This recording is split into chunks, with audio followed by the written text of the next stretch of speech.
I am so pumped for this season! No more tanking for Macklin, cause now that we got him, the future is teal! Celebrini got injured in a preseason game? Our number one defenseman is out month to month after fracturing his ankle in September? Jesus Christ! Get Panarin the hell away from these pointless games! And Hedl too! The last thing we want is a repeat from last year and for him to be out 2 to 3 months? But we just got Laine! And apparently he got lucky because Reinbacher here will be missing 6! That is enough! We need to ban the preseason right now! Still angry at Montreal for Kachuk, Stützle, and Shabbat? But I second that! Preseason injuries? We haven't even recovered from the playoffs!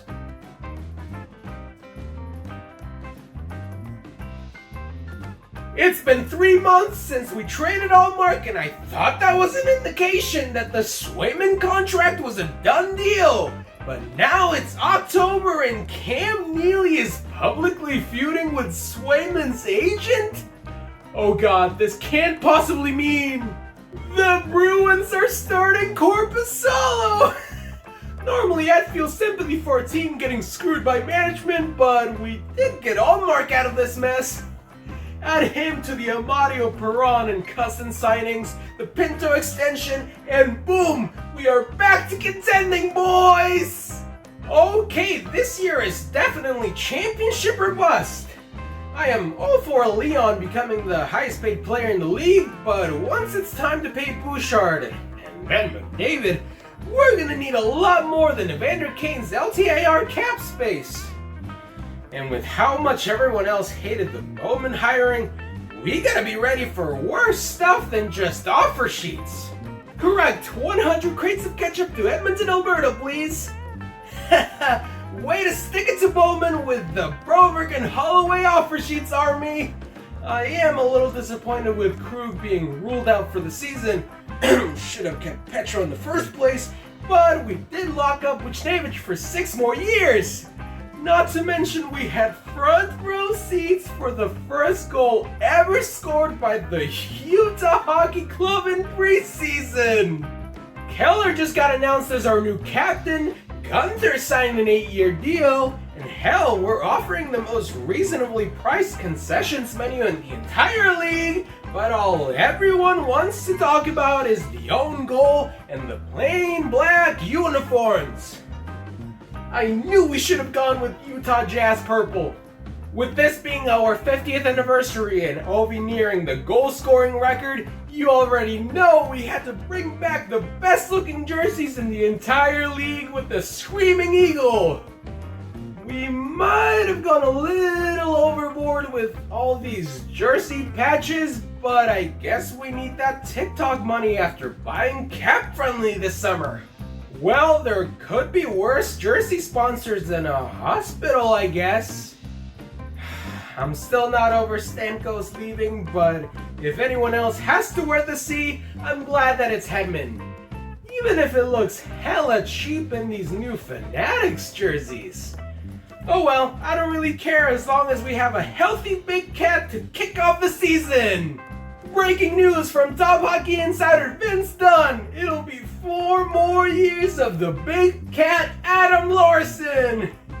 All this great vet presence mixed with coaches Bilesman Campbell behind the bench, and everything is going according to plan for Matty Beniers to take over as captain during his new 7-year contract! Nick Foligno's been a great role model for the young guys, so I definitely don't mind a bridge captaincy until Bedard is eventually ready. Maybe we lose a couple more games from now till then. It can't get any worse than the White Sox this summer. Oh no, damn antenna's falling off! At least the Hawks have some idea of who their future captain will be. Don't get me wrong, I've loved Gudas from the short time he's been here. I just thought we'd go younger with Terry, McTavish, basically anyone except for Zegras, since this front office has seemed to have forgotten he exists. Maybe that's why he grew the mullet this summer. Did we mention we have a new captain as well? I know the news might have gotten a little lost during all that fuzz about Nick Robertson over the summer, but we still got him to sign. Anyways, Big Papi is now El Capitan. We should probably sit him next game against the Habs to avoid him getting killed though. Unless Nick Robertson's already gotten to him with another stunt like the one he pulled on Nylander. This season was supposed to be different. Slav, Jack, Gooley, all extended. Kent was cooking. And then we got Laine and Kaliev fractured his clavicle 3 days after signing a new contract, and down he goes down in the second preseason game. If this is punishment for running the neutral zone trap all of last year, we promise we've stopped. Just please have mercy on Byfield on his first year of his new contract. Luke Hughes will be out 6 to 8 weeks for his left shoulder, but won't need any surgery. Sure, said the same thing about Jack last year, and that was a lie. Sorry. Gotta remember, Jack is healthy, Mercer made it to training camp with a new contract, and most important of all, Lindy is finally gone! Wasn't completely sold on bringing Lindy back, but I gotta admit, dude has some serious aura with that fedora. Although I still don't know how he'll get this team over the playoff hump when all we basically did this summer was name Dahlin captain. Seriously, did the rest of the money go into the new Jumbotron? Just one more year in cap hill from the Suter and Parise contracts, and then we will be able to use only about half of that as we start Brock Faber's new contract. Difference is, the idea of paying Faber $8.5 a year through his prime doesn't actually make me want to curl up in a ball and cry. I don't know how he did it, but Lou still managed to attract the top free agent outside of North America. Siblakov must be very good the way everyone keeps hyping him up. Almost feels like a distraction, so we won't be concerned about something like Sorokin having back surgery over the summer? It's bad enough we gotta roll into the season with a Shilov's Lankin in tandem. Happy for Artie's extension though. But now Demko is saying his injury is rare and unique? What's that even supposed to mean? And I haven't even mentioned Besser's blood problems and, oh yeah, Joshua's tumor removal. I can't even think about hockey right now. I'm just hoping they're okay. Oh crap, Robertson had a surgery to remove a cyst? And here I thought waiting on Harley's contract was going to be the most stressful part of this summer. Glad he'll be okay for game 1 though, because with Pavs officially retired, it is time for the young guys to fully take over this team. Really hope Joe sticks around though. Baby, come back! Seriously, Joe, you would be a great mentor for an exciting group of kids coming up. We even managed to snag a future franchise goaltender from Nashville this offseason. Yes, sir, things are looking up here in San Jose. And if you don't believe me, just take a look at Barclay Goodrow and how excited he is to be here. Loved Askarov and Glass, but the fact of the matter is we are not playing games this year. Marchessault and Stamkos are already lighting it up in the preseason. And now give Barry Trotz a third first-round pick from that Askarov trade. And ooh, buddy, forget an 18-game point streak. This league ain't ready for us this year. God, what is it with these entitled players nowadays? McGroarty could have been a good sport, like Perfetti during his negotiations with the team. I had high hopes for you, Rutger, but hey, have fun missing the playoffs with the Pittsburgh retirement home. Kyle, you have done it again. Got Carlson last year, who admittedly has missed all of training camp with an injury, and now locked up Sidney Crosby until 2027. Surely that'll stop other teams from trying to gaslight us into thinking Sid wants out of Pittsburgh now. It's just a matter of time, Pens fans. But enough about Crosby. There's more important stuff to discuss, like this year's election, for example. And I am happy to report that Logan O'Connor will maintain his position as mayor of Denver for 6 more years. Well, seems Jack is definitely partaking in election year festivities. And if losing half of our championship roster wasn't reason enough to kick us while we're down, we're already getting called frauds because of this whole Leonard contract situation. And the season hasn't even started yet. It's true, we had to let go of many key guys, but Lundell and Knight are more than ready to step up this season. And in my opinion, we got a great shot at going back to Barkov City, Finland, and getting another generational Kachuk summer with the cup, and his best buddy, hold up a second, wait a second, is that Jason Tatum? Get him away from Chucky right now!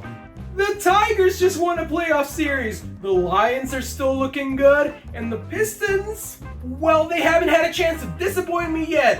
Meanwhile, Stevie Y just locked up not one, but 2 franchise cornerstones through 2031.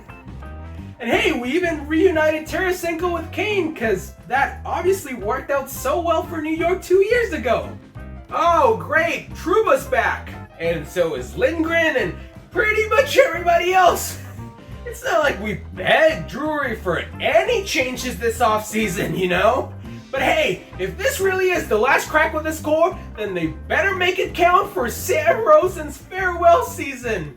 And if they don't, well, I might just need to borrow Philly's training camp rope. Not today, old friend, because with Michkov shining, Luchenko making a case for a roster spot, and even Kolosov making it to the States, the future of the Flyers has never looked this bright. Unless Konechny's 6-year no-move clause eventually ends up biting us in the ass.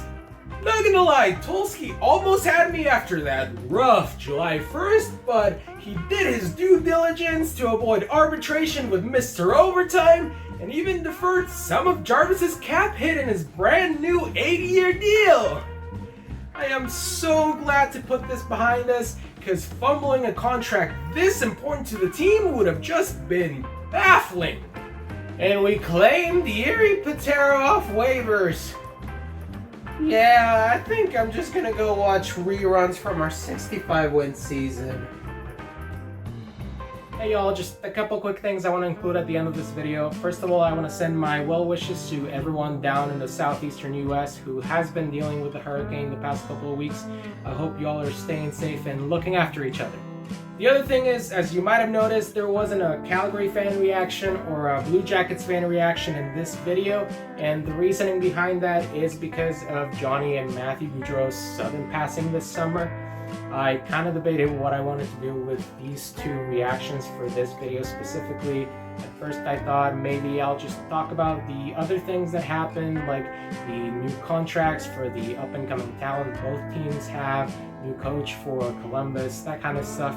But that felt a little disrespectful for the fans and very much so for Matthew and Johnny's memory, so I decided I didn't want to do that. And at the same time, I didn't want to put on these jerseys to, you know, try to replicate maybe the feelings that Blue Jackets and Flames fans have been dealing with this summer, since everyone has their own feelings and their own way of dealing with grief. So that's the reason why I decided to just omit both of these reactions from this video this time around. And I hope you all understand, but don't worry, Jackets and Flames fans, we'll keep the reactions going. We'll still try our best to make the best out of this coming season, even though I know it's going to be a tough one. But yeah, that's all I have for you today. I hope y'all enjoyed watching this silly little video, and hope everyone's ready for a new season of hockey. Take care, y'all.